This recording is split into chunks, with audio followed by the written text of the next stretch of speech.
Football's history is haunted not only by the stadiums that rose, but by the cathedrals that never left the drawing board. Back in 2007, Valencia CF unveiled a vision that seemed destined to redefine Spanish football. The Nou Mestalla planned to be a futuristic colossus, a 75,000-seat arena wrapped in ribbed steel and shimmering panels that capture the Mediterranean sun. The skeletal frame promised a new era in which Valencia would stand shoulder to shoulder with Europe's elite, hosting Champions League nights in a venue as bold of its club's ambition. Construction began with a sense of urgency. The design featured sweeping rooflines with a steep bowl intended to amplify the sound of the crowd, creating a fortress of noise and spectacle. For a brief moment, Valencia embodied the optimism of mid-2000s Spain, a nation riding the crest of economic expansion, confident enough to build monuments to its sporting future. And then came the global financial crisis. Within months, the optimism collapsed like a house of cards. Valencia's debts mounted, sponsors withdrew, and construction ground to a halt. What had begun as a symbol of progress became a monument to fragility, and the half-built skeleton, now covered in rust and dust, loomed over the city like a ghost. For more than a decade, the unfinished frame stood as a reminder of promises unfulfilled, a stadium that existed only in renderings and imagination. The Nou Mestalla's fate reveals the vulnerability of football's grandest projects. When those foundations crumbled, so did the stadium. The project became one of Europe's most recognizable ruins, a cautionary tale visible to anyone passing through the city. Even today, the skeletal structure remains a paradox, too large to ignore, too costly to complete, too symbolic to demolish. Redesign plans have emerged, scaled down and reimagined, but the original 2007 vision, one thing is for sure, that promised a new cathedral of Spanish football just won't be happening. In the end, the Nou Mestalla is less a stadium than a story. It tells of ambition colliding with economic reality in a club caught between dreams and debts. It's one of football's most famous unbuilt arenas, a frozen monument to an era when optimism seemed limitless, until the world reminded Valencia that even cathedrals can crumble before they rise. In the mid-2010s, Chelsea FC unveiled one of the most audacious stadium proposals in European football. Designed by international architects Herzog and de Meuron, who also designed Beijing's famous Bird's Nest, the plan envisioned a 60,000-seat brick cathedral rising from the tight urban fabric of West London. More than 260 towering brick columns would have encircled the stadium, arranged in patterns that evoke Gothic buttresses. The design fused medieval monumentality with the industrial heritage, transforming Stamford Bridge into a landmark that would rival London's greatest civic structures. Stamford Bridge sits on one of the most constrained plots in English football, hemmed in by railway lines, residential blocks, and narrow access roads. Engineers proposed an elevated deck spanning the district line, effectively building the stadium on a platform above the railway. It was a feat of engineering as daring as the architecture itself. Politically, leaders were full speed ahead on the project. Hammersmith and Fulham Council granted approval, and even London's mayor offered support. There were a few local objections that were present but manageable. Cost ballooned from €600 million to over $1 billion.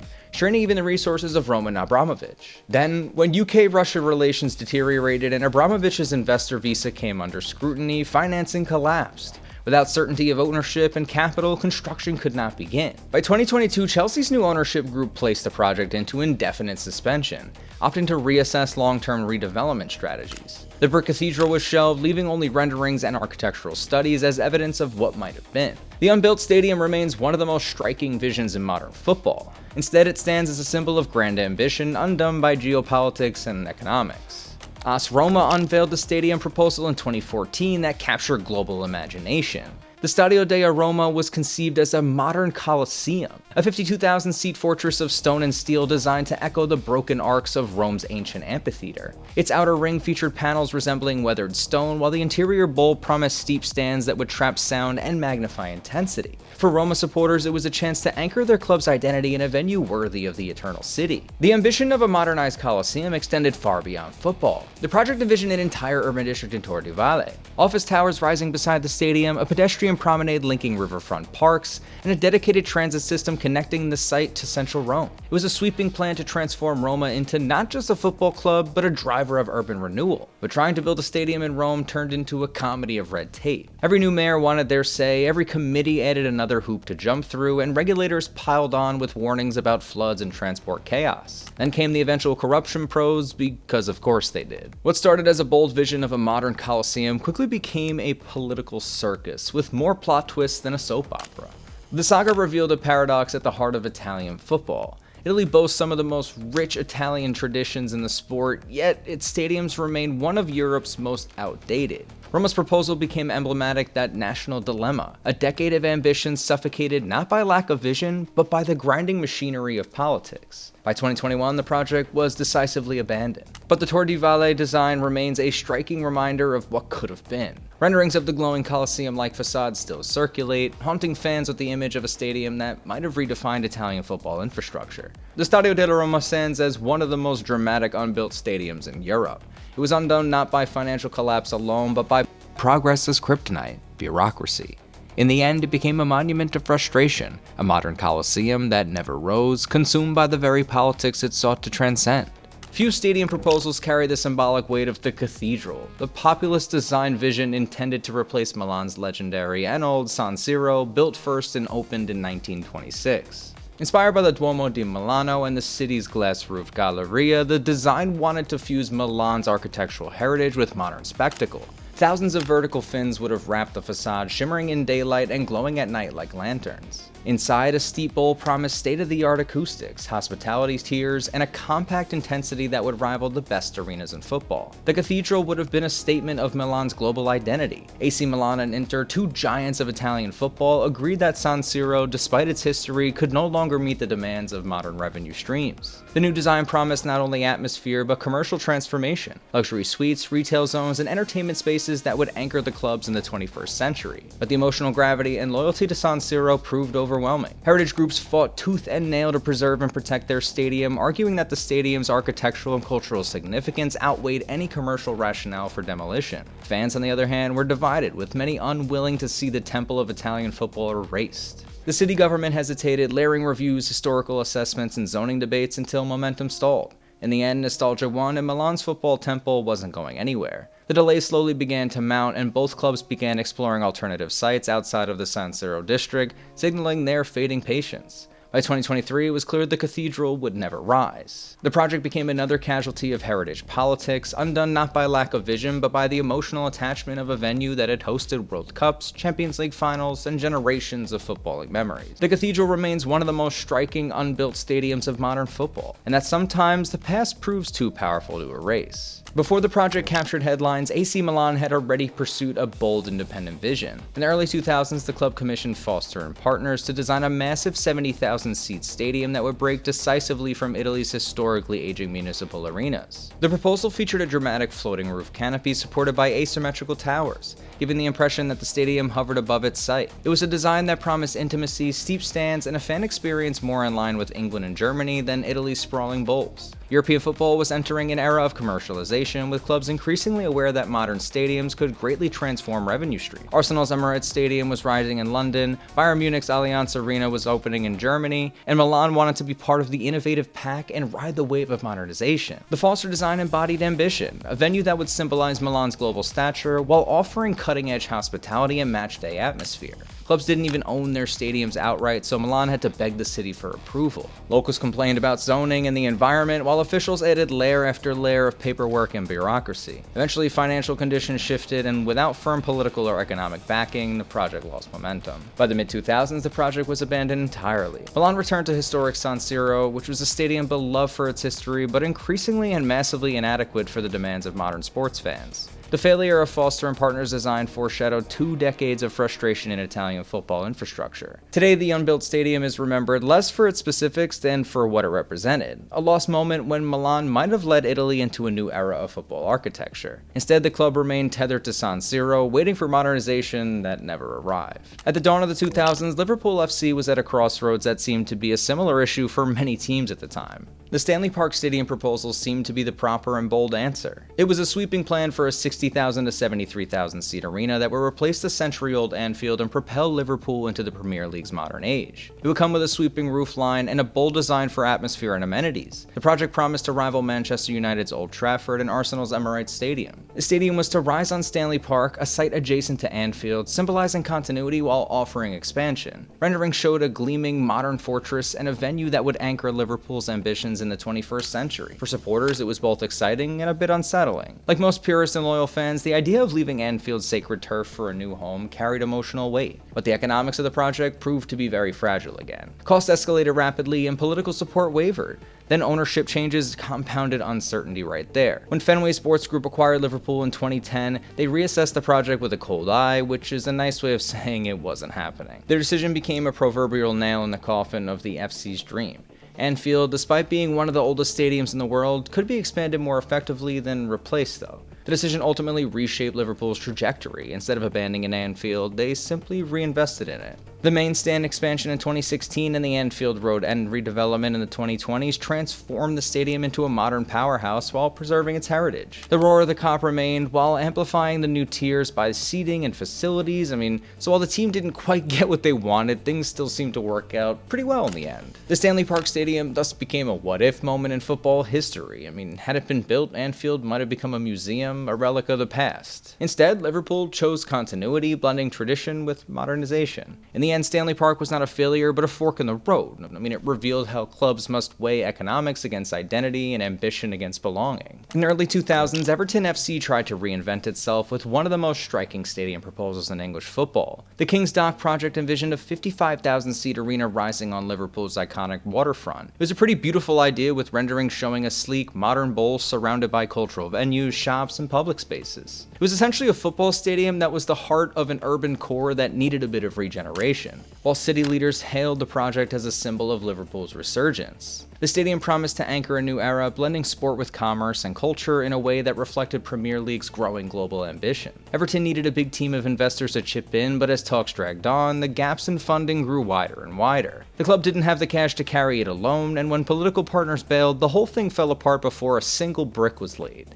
The dream of a waterfront palace sank before it even left the dock. The site was eventually repurposed for other cultural developments, leaving the stadium as nothing more than a dead dream for a potential sports paradise. For Everton, the failure of King's Dock became emblematic of many challenges faced by mid-sized clubs in the Premier League era. While giants like Arsenal and Manchester United secured massive modern arenas, Everton remained tethered to Goodison Park, a beloved but aging ground. In retrospect, sports historians will likely see King's Dock as both visionary and premature. But years later, the club would revive its waterfront ambitions with the Brownlee-Moore Dock Stadium, a project finally backed by stronger financial foundations. In 2007, the FC Barcelona launched an international design competition to reimagine the Camp Nou, the largest stadium in Europe. The winning entry, led by Norman Foster, was a dazzling vision of modernist architecture infused with Catalan identity. The proposal wrapped the stadium in a multicolored facade and ceramic tiles, inspired by Antonio Gaudi's. By day, the stadium would shimmer in hues of blue, red, and gold. By night, it would glow like a living artwork, a pulsating beacon of Barcelona's cultural pride. It would be part football stadium, part modern art. But the redesign promised more than just aesthetics, too. The circular roof canopy would have enclosed the stadium, improving acoustics and shielding fans from the elements. Inside, the seating would be modernized for accessibility and comfort, while hospitality zones and commercial spaces would expand the club's revenue streams. The project embodied Barcelona's ambition to match its footballing dominance, with architectural grandeur transforming the Camp Nou into a global icon of sport and design. But then, a blue turtle shell called the global financial crisis decided to ruin the race. Spain's economy tanked, debts piled up, and suddenly the club couldn't afford its mosaic masterpiece. By 2009, the Foster plan was quietly shelved. Instead of building the Gaudi-inspired wonder, Barcelona had to tighten its belt and focus on survival. Years later, Barcelona would pursue a different redevelopment under the SP Barça project, but the 2007 design remains unmatched in imagination. It symbolized a moment when the club believed it could reshape its home without constraints, when Catalonia's pride and Barcelona's sporting dominance seemed destined to converge in steel and tile. The Unbuilt stadium is remembered not only for its beauty, but for what it represented, a turning point before Barcelona's finances became weighed down by structural problems. In Rotterdam, Feyenoord's ambition was never limited to just football. The Feyenoord City project, unveiled by the 2010s, envisioned a sweeping transformation of the city's waterfront. At its heart stood the Nou Kuip, a huge 63,000-seat stadium designed to be the largest in the Netherlands. With its elliptical shape and elevated bowl, the arena promised a striking silhouette against the Maas River, a modern icon that would redefine Dutch football architecture. The stadium was only one piece of a much larger puzzle, too. The plan was a bit of an urban redevelopment project that also included housing developments, commercial district, transport upgrades, and public parks. It was a city-shaping mega-project intended to anchor Rotterdam's future as a hub of culture, commerce, and sport. Renderings showed a gleaming urban district where football blended seamlessly with everyday life, a vision of integration that reflected the Netherlands' tradition of ambitious urban planning. However, ambition ultimately proved to be the project's undoing. Loyal fans resisted abandoning Nou Kuip, the beloved stadium that had hosted generations of Feyenoord triumphs. Heritage and emotion clashed with modernization, creating deep division within the supporter base. Politicians, meanwhile, were having their own battles over the project cost and relevance. The question that really needed answering: was Rotterdam ready for a redevelopment at such scale, or was it an overreach that risked draining public resources? Budgets for the project shifted dramatically, undermining the confidence. And each revision of the plan seemed to grow more complex, more expensive, and basically less feasible. By 2022, after years of debate and delay, the project was basically abandoned. Feyenoord returned to the drawing board, exploring potential smaller-scale alternatives that could modernize the club without attempting to reshape its entire city. The collapse of Feyenoord City revealed the risks of stadium projects that grow beyond just the sporting purposes. When a stadium becomes the centerpiece of urban transformation, it inevitably collides with competing visions, conflicting interests, and economic volatility. The new hype was undone by not a lack of imagination, but by the sheer weight of its ambition. Today, the Unbuilt stadium remains a symbol of Rotterdam's aspirations and anxieties. It showed what Dutch football could dream of, but also what it could not sustain. The new hype stands as a ghost of urban ambition and a reminder that even the most visionary project must remain grounded in reality or risk collapsing under their own weight.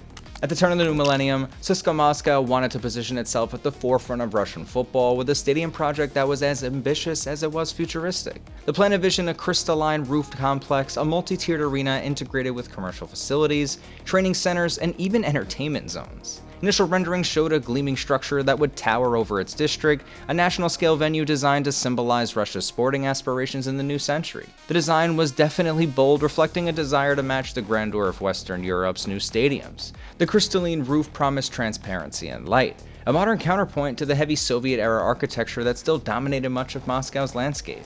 Inside, the stadium would have offered steep seating, cutting-edge hospitality, and a fan experience aligned with the global standards emerging in the 2000s. The project was missing two incredibly important ingredients, though: money and political muscle. Russia in the early 2000s had other priorities. CSKA's shiny new stadium was not one of them. And without government backing, the club couldn't keep up with the sky-high costs. Add in a shaky economy, and the whole plan was left stranded like a half-finished play that never made it past midfield. Ultimately, like many projects that get interrupted by bureaucracy, the project was abandoned. In its place, the VEB Arena eventually rose, which is a modern and impressive stadium in its own right, but the scaled-down version from a crystalline vision that had once been imagined.